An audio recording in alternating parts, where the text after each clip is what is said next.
लेकिन अब शहबाज और मुल्ला मुनीर घबराने लगे हैं। दिखाता हूं मैं आपको किस तस्वीर से घबरा रहा है पाकिस्तान। दिखाई ऐसा करोगे वैसा भरोगे, ये कहावत पाकिस्तान पर बिल्कुल फिट बैठती है।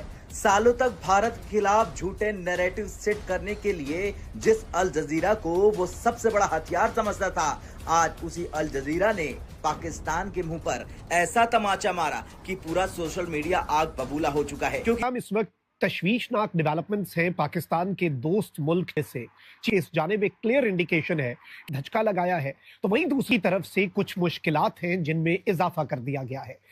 मेरे पाकिस्तानियों, एक बहुत बड़ी खबर कंफर्म हो रही है।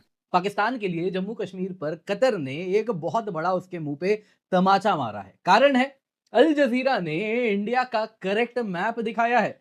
जी हाँ दोस्तों, ये मैप आज जब वो करेक्ट दिखा रहा है, मैं तो हैरान हो गया हूँ। आज पहली बार वेस्ट एशिया के सबसे पावरफुल न्यूज नेटवर्क अल जजीरा ने अपने अरबिक ब्रॉडकास्ट में भारत का वो नक्शा दिखाया है जो पाकिस्तान शायद ख्वाब में भी स्वीकार ना करे। पूरा कश्मीर, ऑक्यूपाइड जो कश्मीर है पाकिस्तान के अंदर, उस समेत वो भारत का हिस्सा दिखाया। ये सिर्फ एक ग्राफिक्स नहीं है, ये नैरेटिव शिफ्ट है। इंटरनेशनल मीडिया की टोन पूरी तरह से बदल रही है। दुख ये होता है कि जब भारत मंजिलें करता जा रहा है आगे, जिस तरीके से राइजिंग इकोनॉमिकली, पॉलिटिकली, डिप्लोमेटिकली, अफसोस इस बात का होता है कि we are the same people. हमारा भी डीएनए वही है, शायद आइडियोलॉजी डिफरेंट हो। मगर हम सबको ये गौर से देखना पड़ेगा कि क्या ये फिर सऊदियों को खींच लेंगे अपने मामले में।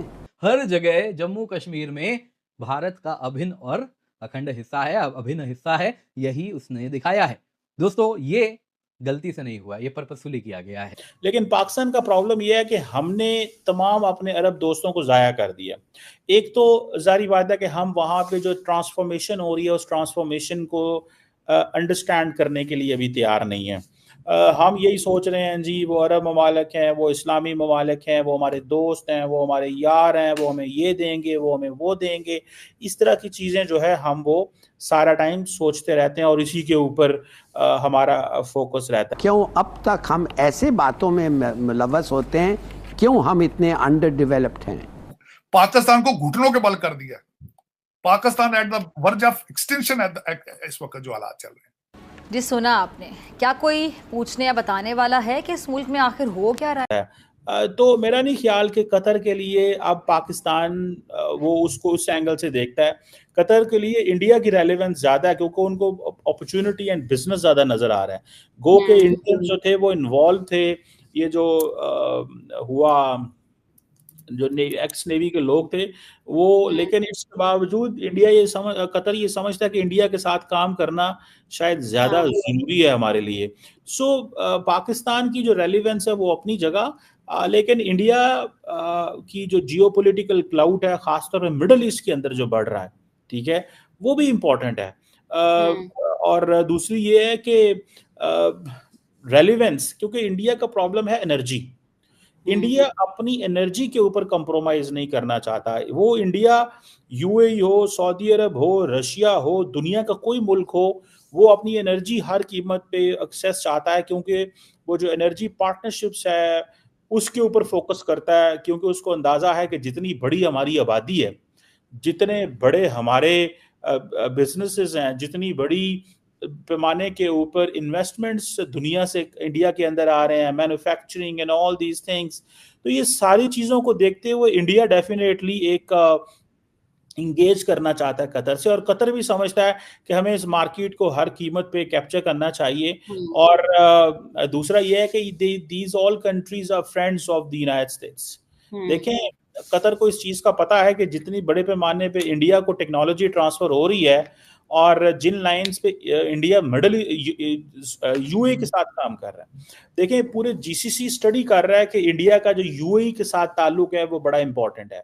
और वो सारे का सारा, फॉर एग्जांपल जितने भी रेयर अर्थ मेटल्स हैं, एआई हो, क्वांटम कंप्यूटिंग हो, इन तरह की चीज़ों के अंदर इंडियंस जो हैं वो यूएई को बेस बनाना चाहते हैं और पूरी दुनिया से जो रॉ मटेरियल लेके यूएई लाना चाहते हैं और यूएई से फिर वो दूसरी मार्केट्स में अपने वो लेके आना चाहते हैं। तो maybe Qatar will offer something related to this, कि भाई हमें हमारे साथ भी काम करें और इन चीज़ों के ऊपर काम करें। एंड मेरा ख्याल है कि ये कतर के लिए इस चीज़ को ज़्यादा है। और दूसरा ओवरऑल, क्योंकि ये जो ब्लॉक है जीसीसी का, ये एक स्ट्रॉन्ग रिलेशनशिप है इसका ओवरऑल।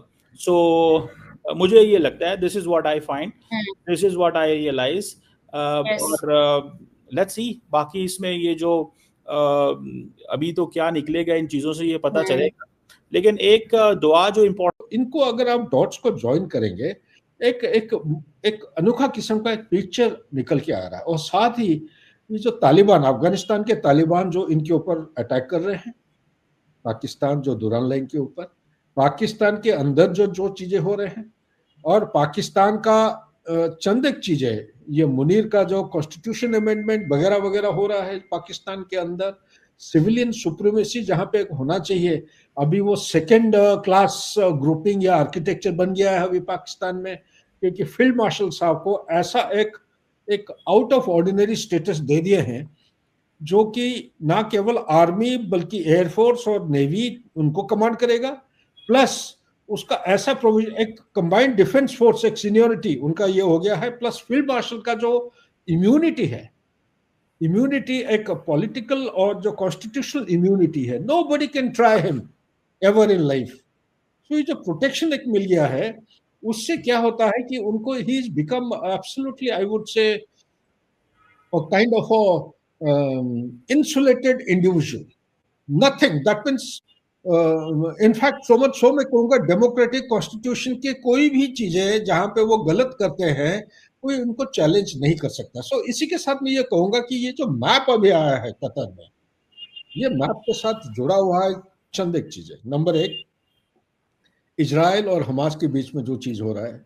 नंबर 2, अफगानिस्तान, ईरान और पाकिस्तान और इंडिया के बीच में जो हो रहा है। नंबर 3, यूएस और चाइना के बीच में अभी जो थॉ हो रहा है, नहीं हो रहा है, time will tell us, but for the sake of national interest of each country they are going in that direction.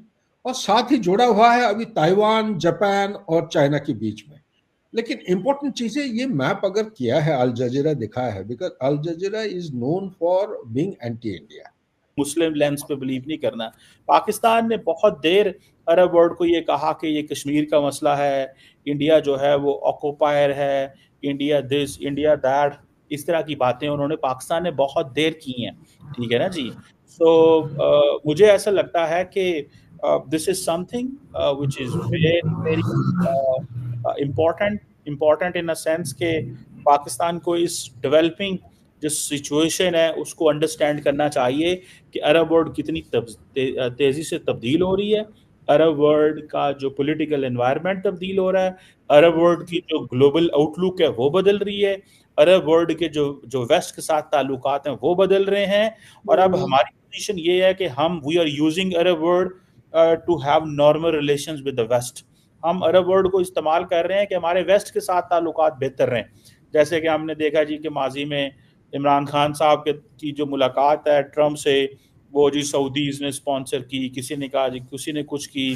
सो अभी भी हम शायद इस चीज़ से देख रहे हैं। सो हमें अपनी वो जो स्पेस है हमारी, वो